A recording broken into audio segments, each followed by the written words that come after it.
Genevieve Marcus.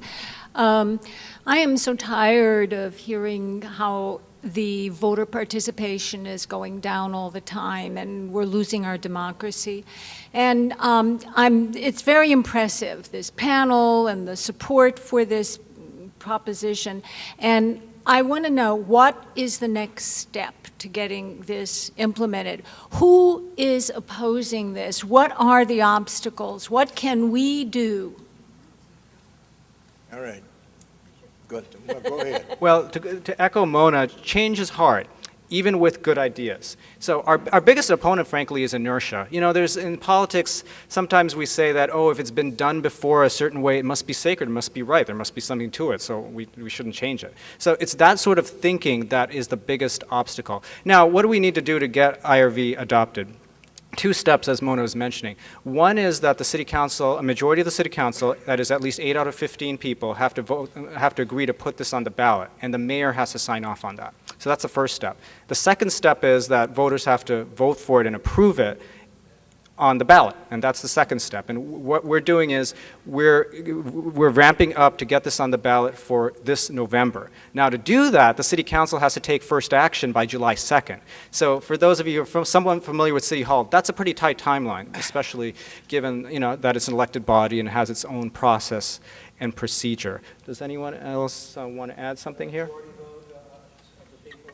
Yes, majority vote of the people, just like any proposition. Yeah. If I may, you know, if you see on your list, there are already several members of the council who have already said, I support this, I will vote to put this on the ballot. There are also many, many more members of the council who we have talked to, and all of us here and others have met with, and who are pretty impressed and interested and probably need to hear from their constituents on this. And I would encourage you, either those who are listed as current supporters or those whose names do not appear, that if you have the relationships to give your point of view, that you please help tell them, and quickly, that this is a good government reform. It saves money, and it creates increased participation and opportunity for voters. And you know, we're very close, actually, to the votes needed, and we really just need a lot of support from people like you who are interested and believe in good government. See, I think that for any of you that are newspaper reporters, I think it would be good to take to the editorial staff to talk about this issue as a means of trying to increase participation. This isn't for fear a good lefty idea. This isn't for fear that it's a great right idea. Now, I think it happens to be the right idea, but not because it's to the right, okay? So I think the fact that you see Gary here from the Chamber of Commerce, very thoughtful business people and a very good advocacy group for business here in Los Angeles, haven't always been known to support, changes like this, but they see the merits of it. And obviously you have members of community college that went through the experience, at least in terms of the amount of money that they have to put out every several years, that they have to put out for an election, and only to see how little you think it's bad for the city council? Really? It's worse for the community college, right, especially if there is a runoff. I mean, forget about how bad it is in the first, but then if there's a runoff, I mean, the participation is so low in something so important in terms of governance of the community college. And the same thing goes here in Los Angeles. I mean, all of you have different interest groups. You represent, certain different areas of interest and the like.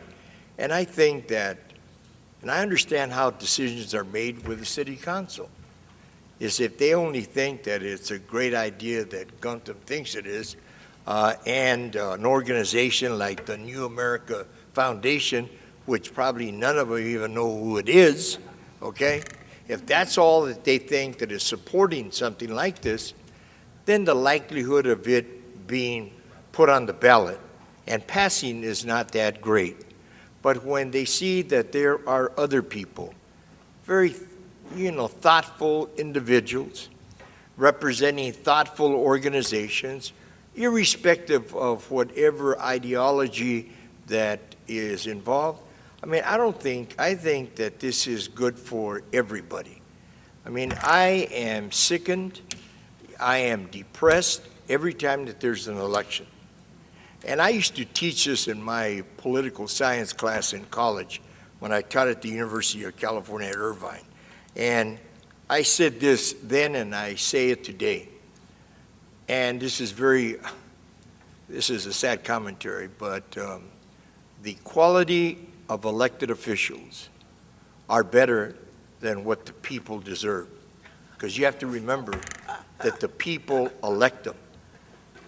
And that is the honest to God's truth. Everybody complains, but they certainly do not exercise those complaints when it comes time for the election, come June.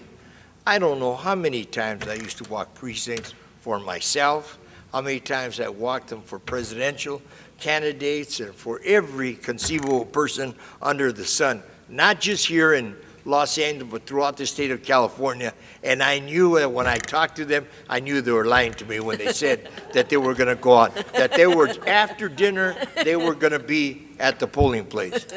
And then of course I'd embarrassed a few of them by going back to their house, and then they had a different excuse then. And then the last one ultimately, oh, well, what is one vote? My vote's not going to count.